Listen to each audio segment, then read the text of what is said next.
Don't scroll before you see the inside of this golden potato pinwheels. So cheesy and irresistible. First, mash the boiled potatoes until smooth.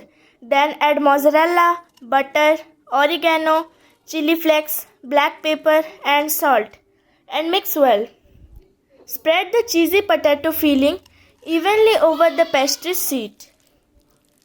Roll it tightly into a thick log, keeping all the filling inside. Cut the roll into thick, even rounds to create those beautiful spirals. Arrange the round pinwheels on a baking tray. Brush with melted butter and sprinkle with oregano and chili flakes. Bake until golden, crispy, beautifully puffed. Just look at those golden layers and that cheesy potato center. Transfer the crispy pinwheel into a serving plate. Serve them warm with your favorite dipping sauce and enjoy.